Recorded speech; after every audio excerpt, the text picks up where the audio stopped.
আসসালামু আলাইকুম সম্মানিত দর্শক শ্রোতা, সবাই কেমন আছেন? আশা রাখি সবাই ভালো আছেন। শুরু হচ্ছে অনুদানভুক্ত ইবতেদায়ী মাদ্রাসা এমপিও ভুক্তির অনলাইন আবেদন। এই রিপোর্টটি 28 জুন 2025-এ প্রকাশিত হয়েছে। এখানে এমপিও ভুক্তির জন্য যে অনলাইন আবেদন করার জন্য বিস্তারিত কি বলা হয়েছে সকল কিছু আজকে আপনাদের মাঝে জানিয়ে দেওয়ার চেষ্টা করব।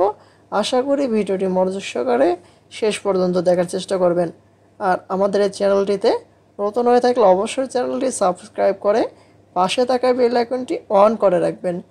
এখন থেকে বিস্তারিত কি বলা হয়েছে দেখতে পাচ্ছি। বলা হয়েছে অনুদানভুক্ত স্বতন্ত্র ইবতেদায়ী মাদ্রাসাগুলোর জন্য এমপিও ভুক্তির আবেদন কার্যক্রম শুরু হচ্ছে আগামী 3 জুলাই। ওই দিন সকাল 9টা থেকে আবেদন প্রক্রিয়া শুরু হয়ে চলবে 10 জুলাই বিকাল 5টা পর্যন্ত।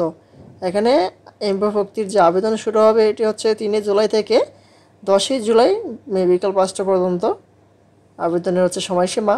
এ সময় অনলাইনের মাধ্যমে আবেদনপত্র গ্রহণ করবে শিক্ষা মন্ত্রণালয়ের কারিগরি ও মাদ্রাসা শিক্ষা বিভাগ।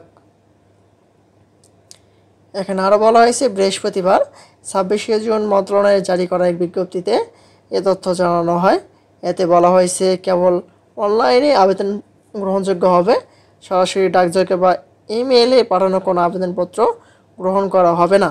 আর আবেদনকারীরা শিক্ষা মন্ত্রণালয়ের www.tmed.gov.bd এই ওয়েবসাইটে মাদ্রাসা শিক্ষা অধিদপ্তরের যে ওয়েবসাইট অথবা বাংলাদেশ শিক্ষা তথ্য পরিসংখ্যান ব্যুরো ব্যানিবেসের ওয়েবসাইটে এই এমপিওস অ্যাপ্লিকেশন শিরোনাম প্রদর্শিত লিঙ্কের মাধ্যমে আবেদন করতে পারবেন। তারপরে আরও বলা হয়েছে যে গণবিজ্ঞপ্তিতে আরও জানানো হয়েছে এমপিও ভুক্তির পুরো কার্যক্রম ডিজিটাল পদ্ধতিতে সম্পন্ন হবে।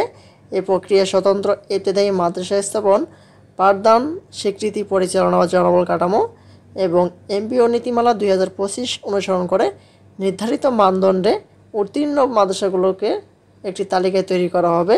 পরে যথাযথ কর্তৃপক্ষের অনুমোদন করবে এমপিও ভুক্তির বিষয়ে সিদ্ধান্ত নেওয়া হবে।